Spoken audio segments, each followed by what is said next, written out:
A gente já vai começar fazendo um bate-papo com Gustavo Espadotti. Ele assumiu o cargo de chefe-geral da Embrapa Territorial e é uma unidade extremamente relevante. Aliás, não é para a gente falar qual unidade da Embrapa é mais importante, porque é como se você fosse falar quem é mais importante dentro de um time de futebol. O time fica desfalcado se não tiver todos os integrantes, todos os seus jogadores. E agora o Gustavo tem ali uma missão de renovar, de continuar, de fazer todo um trabalho dentro de um planejamento na Embrapa Territorial. Vamos conversar com ele agora. Gustavo, boa tarde, tudo bem com você?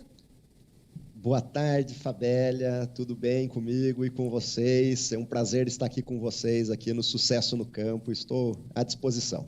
Olha, a gente já começa agradecendo a você por essa disponibilidade e eu quero que você faça uma avaliação geral em relação àquilo que pretende ser feito e o que as pessoas podem esperar nesta gestão do Gustavo Espadotti. Bom, perfeito, Fabélia. Acho que as pessoas podem esperar uma mudança com continuidade.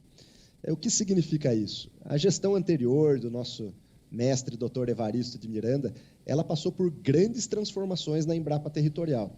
Nós juntamos aqui, dentro da nossa unidade, 3 antigos entidades ou organismos da Embrapa, que era a Embrapa Monitoramento por Satélite, a Embrapa Gestão Territorial e o Grupo de Inteligência Territorial Estratégico. Com a fusão deles, nós refundamos a unidade como Embrapa Territorial e voltamos ao nosso desafio primordial, que é dotar o Estado brasileiro e o agronegócio nosso, mais especificamente o Ministério da Agricultura, de um instrumento estratégico de apoio com inteligência, gestão e monitoramento territoriais do desenvolvimento dos nossos territórios da agropecuária com sustentabilidade.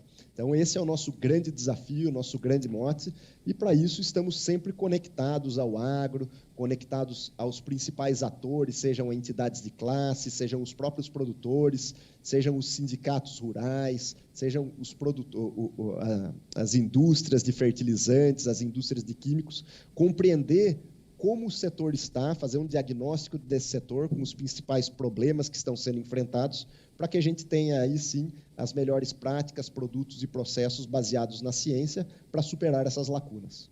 Para compreender esses problemas, é necessário estar bem perto.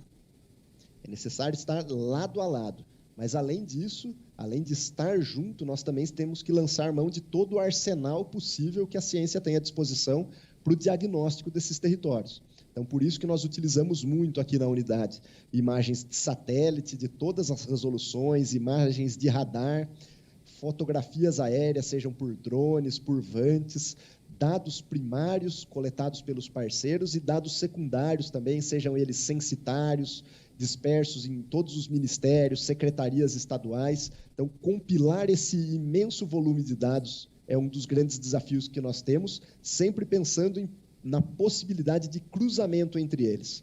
Então, isso nós chamamos de inteligência territorial estratégica para o diagnóstico dos territórios. Você falou em renovação com continuidade e você me falou desse planejamento, a gente estava aqui conversando. Como que é esse planejamento? São 3 pilares que são mais intensos ali, vamos dizer assim, os 3 pilares principais? Isso. Dentro do nosso setor de pesquisa, nós trabalhamos com inteligência, gestão e monitoramento dos territórios. Eles são o cerne da nossa pesquisa agropecuária aqui dentro. E, para isso, nós lançamos mão de uma metodologia que une os 5 grandes quadros possíveis de ter de um território para que a gente componha esse diagnóstico, que é o quadro natural, agrário, agrícola, de infraestrutura e socioeconômico. Quando a gente junta tudo isso dentro desses 3 grupamentos de pesquisa nossa, de inteligência, gestão e monitoramento, nós temos o melhor diagnóstico, a possibilidade da concepção de ferramentas de gestão para o apoio ao desenvolvimento territorial sustentável ou ao desenvolvimento de práticas, produtos e processos dentro das propriedades rurais e o acompanhamento disso por meio dos nossos monitoramentos. Mas isso sempre sob demanda. Seja uma demanda governamental do Estado brasileiro, do Executivo brasileiro, ou do Legislativo e do Judiciário, seja uma demanda do agronegócio brasileiro, dentro dessas entidades e associações, ou a demanda direta ao pequeno produtor rural. Essa nós somos muito mais proativos. Junto aos pequenos produtores, nós vamos ao encontro deles para entender quais são os grandes problemas e aí sim apoiá-los. Da mesma forma que vamos ao encontro dos pequenos, minha gestão pretende apoiar também as startups do agro, esses novos atores que estão desenvolvendo aplicativos, soluções e inteligência para os territórios. Então, nós pretendemos apoiar muito essas iniciativas das startups, das AgTechs, para que elas possam, aí sim, contribuir cada vez mais com alavancar o nosso agro.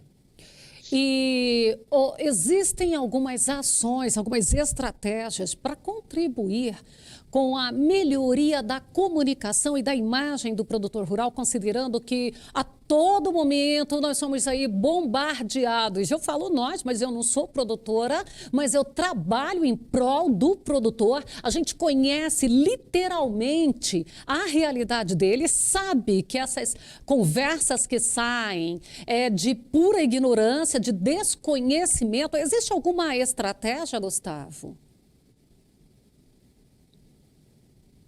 Esse é um grande desafio que nós temos.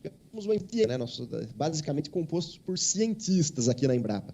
E transformar essa linguagem de ciência para o produtor rural já foi um grande desafio do passado nosso. Nós já superamos esse desafio, que é transformar a ciência numa prática, num produto, num processo que seja aplicado para a propriedade rural. Mas nós percebemos que é fundamental, a partir de agora, nós conseguirmos nos comunicar com a cidade, com a sociedade brasileira, com o homem mais urbano, com as pessoas urbanas, para que eles compreendam que no agro brasileiro não existe um embate entre meio ambiente e produção agropecuária. Muito pelo contrário, o Brasil é um dos países que tem maior equilíbrio na balança entre produzir e preservar.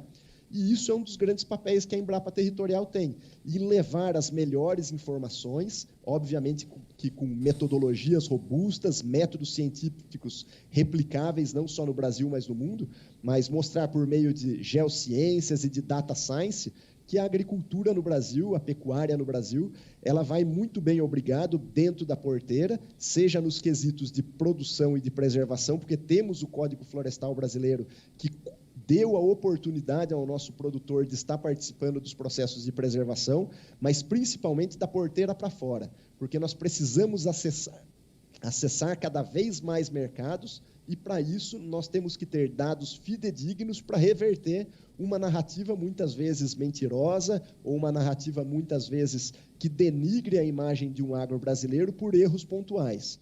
Então, como nós podemos fazer isso? Com os melhores dados, transformando esses dados em informação e essa informação chegar aos atores que tomam decisão, às mesas de negociação dentro dos mercados nacionais e internacionais, de modo a evocar a sustentabilidade da nossa produção agropecuária.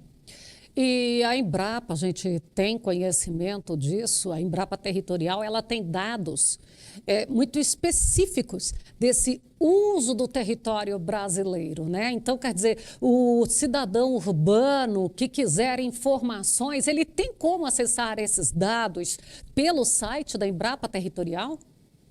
Ele tem, e porque a Embrapa é uma empresa pública de direito privado, mas é uma empresa pública. E os nossos dados são públicos, oficiais e abertos.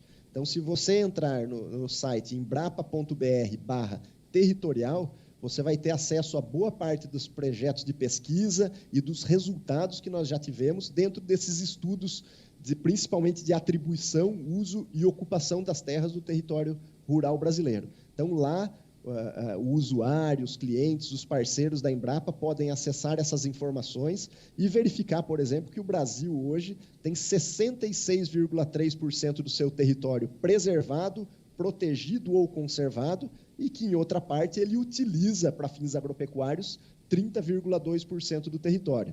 E mais, pode ver e mostrar para a sua família, mostrar para a cidade, mostrar para os mercados o papel que o produtor rural tem dentro da preservação do meio ambiente, que hoje, com dados levantados com base no Cadastro Ambiental Rural e no Censo Agropecuário, nós podemos mostrar para toda a sociedade e para o mundo que 33,2% do Brasil, ou seja, 1/3 do país, é preservado dentro dos imóveis rurais, dentro dos nossos estabelecimentos agropecuários. Isso é um caso de equilíbrio entre produção e preservação único no mundo. Eu gosto sempre de pegar essa informação aí e jogá-la para a cidade. É como se o morador urbano, ele comprasse o lote lá de fazer a construção da casa dele e 33% ali ele deixaria, vamos dizer ali, em cada região sua, um pouquinho de quintal com a sua vegetação, não é isso? Isso. Se ele constrói um prédio, por exemplo, de 100 andares, 33 andares dele seriam inutilizados, ele não poderia utilizar, em prol do meio ambiente, no caso dos produtores rurais. Mas ele não pode acessar, ele hoje não acessa essa plenitude de sua propriedade rural, justamente por estar em equilíbrio ou em concordância com o Código Florestal Brasileiro, que limita o uso agropecuário dentro das propriedades rurais em até 80%, por exemplo, no caso dos estabelecimentos dentro da Amazônia legal e com vegetação de florestas, vegetações florestais, ou no restante do país, em 20% do seu estabelecimento destinado à preservação do meio ambiente. Então, é um caso único no mundo e nós temos que utilizar isso de forma positiva, mostrar que se nós vamos brigar por novos mercados, vou dar um exemplo, por exemplo, vender a nossa soja. O comprador da soja brasileira, ele tem que ter em mente que a produção de soja do Brasil tem uma legislação e um cumprimento dessa legislação pelos produtores rurais que é passível de monitoramento. Você pode ir lá por uma imagem de satélite e monitorar que pelo menos 20% daquela área onde tem produção de soja ela é destinada para a preservação do meio ambiente. Mas os nossos concorrentes, por exemplo, os Estados Unidos ou a Argentina, não têm uma legislação parecida com isso. Então, se ele quer comprar uma soja com uma pegada ambiental, com uma pegada que destina boa parte do seu território para a preservação do meio ambiente, ele tem que optar pela produção da soja brasileira. Tá? O mesmo se a gente pensar para a pecuária, comparar a legislação brasileira com o da Austrália, um concorrente nosso em termos de carne bovina, também não ocorre isso na Austrália. Então, o Brasil tem que vender essa informação melhor, essa informação tem que chegar nas mesas de negociação, para aí sim nós conseguirmos ter um poder de barganha e mostrar que o produtor rural brasileiro precisa ser recompensado por todo esse esforço, por toda essa dedicação que ele tem em cumprir a legislação e em proteger e preservar sua propriedade rural. Para a gente estar finalizando por aqui, Gustavo, ainda tem aquela situação de que, já que nós negociamos com tantos países, temos que cumprir, além da nossa legislação, a deles também, né? Exatamente. Existem diversas barreiras fitossanitárias e o Brasil, por acessar tantos mercados, se tornou um especialista nisso. Então, se você vai pensar em como nós produzimos carne no Brasil, nós temos um padrão de exportação que consegue colocar carne bovina, suína e de aves em qualquer país do mundo. E isso também dá uma segurança muito boa para o consumidor brasileiro, que está recebendo carnes com o maior padrão de mercado para atender qualquer mercado global. Então, isso trouxe para o Brasil uma série de benefícios.